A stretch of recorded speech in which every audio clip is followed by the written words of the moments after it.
வணக்கம். ஒவ்வொரு திட்டத்தையும் பார்த்து பார்த்து செயல்படுத்திட்டு இருக்கோம். பொய்ய சொன்னாலும் பொருத்தமா சொல்லுங்கடா போக்கத்த பசங்களா. பொய்ய சொன்னாலும் பொருந்த சொல்லுங்கடா போக்கத்த பசங்களா அப்படிங்கிற இந்த டயலாக் இருக்கு பாருங்க. இந்த டயலாக் யாருக்கு பொருந்ததோ இல்லையோ திமுக காரனுக்கும் திமுக அரசாங்கத்துக்கும் முதலமைச்சர் ஸ்டாலின் அவர்களுக்கும் சும்மா நச்சுன்னு பொருந்தி இருக்கு.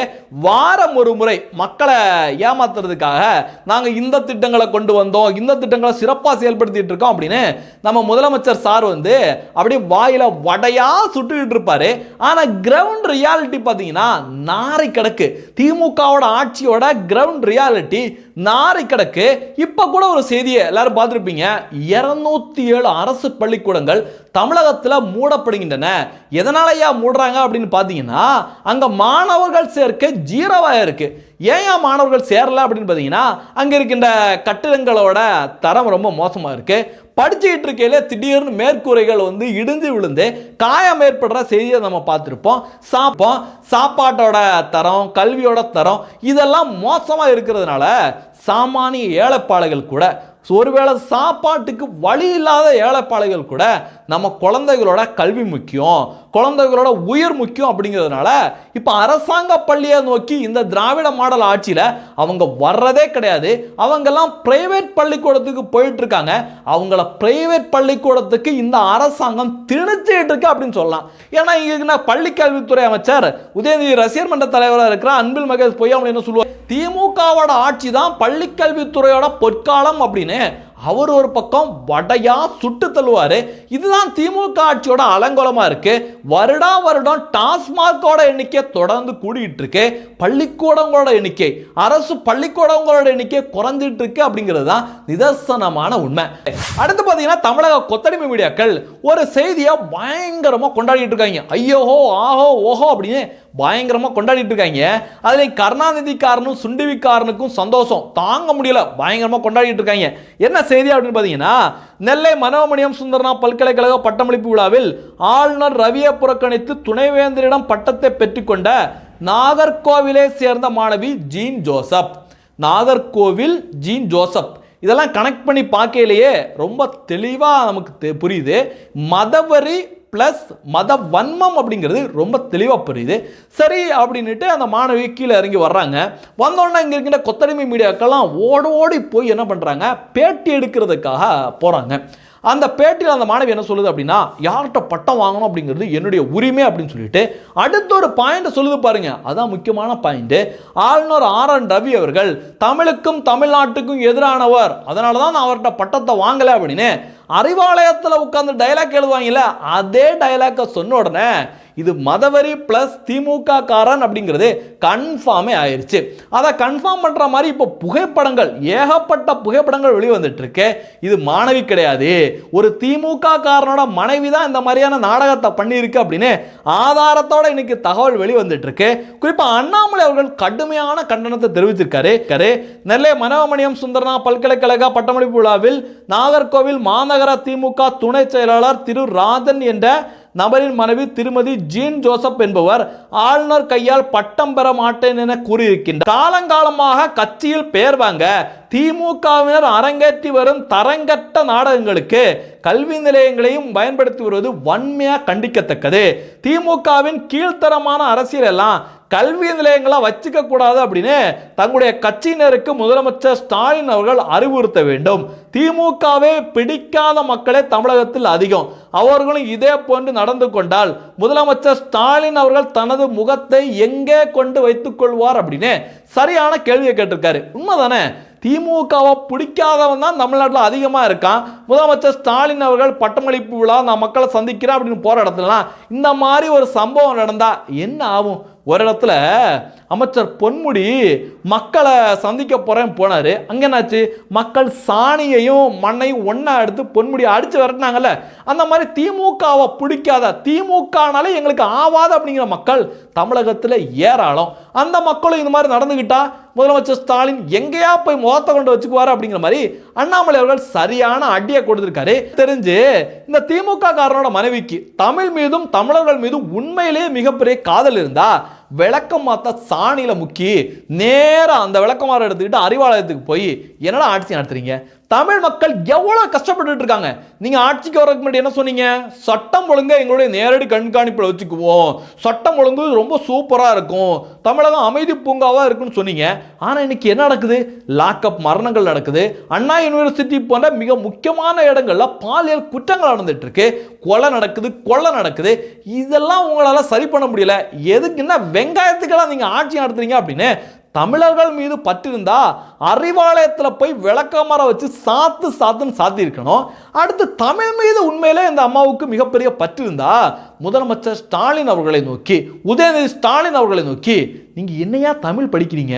தமிழை பார்த்தே உங்களுக்கு படிக்க தெரியல, பார்த்தாலே தத்தக்காப்புக்கான வளரிட்டு இருக்கீங்க, என்னுடைய தமிழ் மொழியை இவ்வளவு கேவலப்படுத்துறீங்களா அப்படின்னு தன்னுடைய ஆதங்கத்தை முதலமைச்சர்கிட்டையும் துணை முதலமைச்சர்கிட்டையும் காட்டியிருக்கணும். ஆனா அதை விட்டுக்கிட்டு இங்க வந்து வன்மத்தை கக்கிட்டு இருக்கு. இதை பார்த்தாலே ரொம்ப தெளிவா புரியுது. அதாவது பொதுவாகவே இந்த நாத்திகம் பேசுறவன், திகாக்காரன், திமுக காரன், இவங்க எல்லாம் பார்த்தீங்கன்னா மனித தன்மையற்று தான் அவங்க இருப்பாங்க, மனித தன்மையற்று தான் இருப்பாங்க. அதோட சேர்த்து மதவரையும் சேர்ந்தா மிருகத்தை விட மோசமானவங்களா இருப்பாங்க அப்படிங்கிறதுக்கு இந்த ஒரு செயல் தான் இன்னைக்கு எடுத்துக்காட்டா மாறி இருக்கு.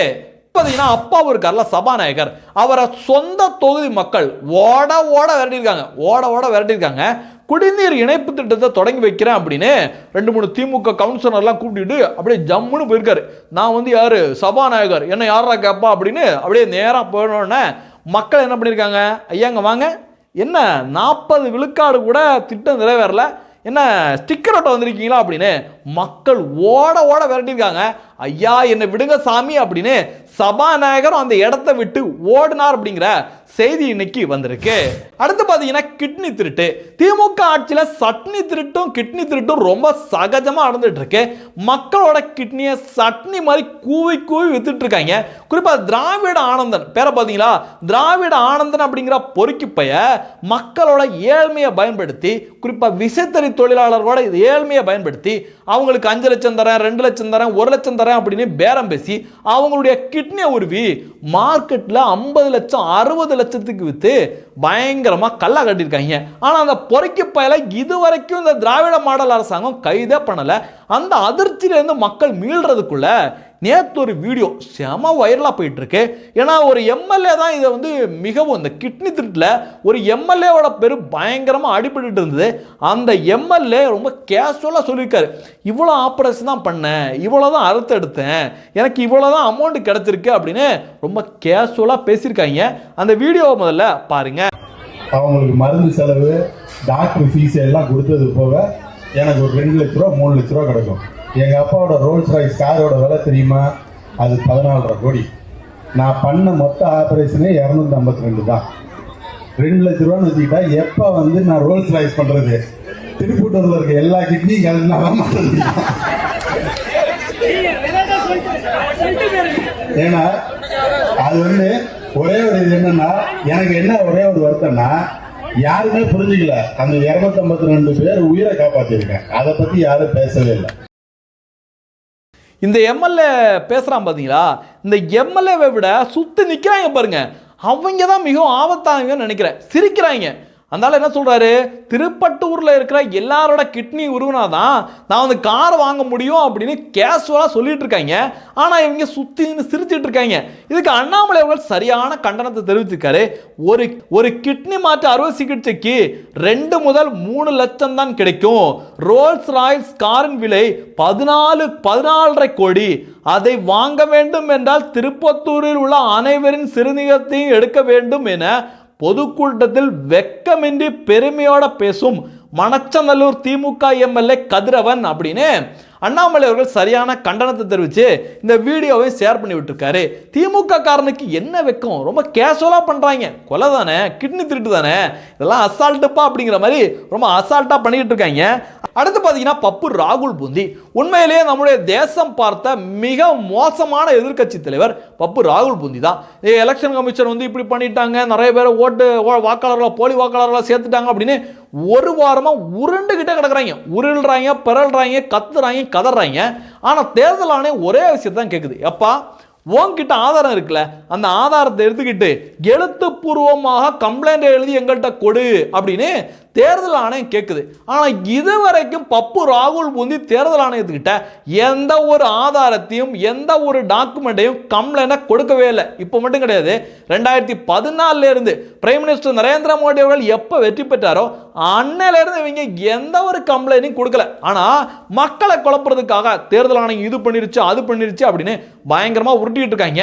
எனக்கு ஒன்று மட்டும் புரியல, கடந்த நாடாளுமன்ற தேர்தல் வரைக்கும் எப்படி உருட்டினாங்க, எந்த பட்டன் அமுக்கினாலும் பாரதிய ஜனதா கட்சிக்கு ஓட்டு போற மாதிரி ஓட்டு விழுற மாதிரி எலெக்ஷன் மிஷின்லேயே செட் பண்ணிட்டாங்க அப்படின்னு பயங்கரமான பொருளையை கிளப்பி விட்டு பப்பு ராகுல் பூந்தியெல்லாம் பயங்கரமா பேசிட்டு இருந்தாங்க. ஆனா இன்னைக்கு பாத்தீங்கன்னா தேர்தல் ஆணையம் போலி வாக்காளர்களை சேர்த்து பாரதிய ஜனதா கட்சிக்கு ஹெல்ப் பண்ணுது, பாரதிய ஜனதா கட்சிக்கு ஆளை சேர்த்துட்டு இருக்கு அப்படின்னு பச்சையா சொல்லிட்டு இருக்காங்க. உண்மையிலேயே பாரதிய ஜனதா கட்சிக்கு இந்த தேர்தல் எலெக்ஷன் மிஷின்ல அந்த மாதிரி ஃப்ராடு பண்ணக்கூடிய வாய்ப்புகள் இருந்து அந்த விஷயங்கள் இருந்தா அவங்க ஏன் ரொம்ப ரிஸ்க் எடுத்து இந்த மாதிரி தேர்தல் ஆணையத்தை வச்சு வாக்காளர்களை சேர்த்து போலி வாக்காளர்களை வச்சு ஓட்டு போட போறாங்க? கொஞ்சம் கூட இவங்களுக்கு மண்டல மசாலாவே இருக்காது. மக்களை எப்படியாவது குழப்பலாம், எப்படியாவது குழப்பி நம்ம ஏதாவது ஒன்று பண்ணிடலாம் அப்படின்னு பயங்கரமா முயற்சி பண்ணிட்டு இருக்காங்க. ஆனா மக்கள் இன்னைக்கு காரி துப்பிட்டு வராங்க. வழக்கமாக அந்த காங்கிரஸ்கார பயிலுவ தேர்தல் முடிஞ்ச உடனே தான் என்ன சொல்லுவாங்க, தேர்தல் ஆணையம் சரியில்லை, அவங்க போலி வாக்காளர்களை சேர்த்துட்டாங்க, தேர்தல் மிஷினை வச்சு இப்படி செட் பண்ணிட்டாங்க அப்படின்னு அப்போ தான் கதறுவாங்க. ஆனால் பீகார் எலெக்ஷனுக்கு முன்னாடியே இப்படி கதறாங்க அப்படின்னா இவங்களுக்கு எந்த தொகுதியிலையும் டெபாசிட் கிடைக்காது போல இருக்கு அப்படின்னு மக்கள் இன்னைக்கு காரி துப்பிட்டு வராங்க.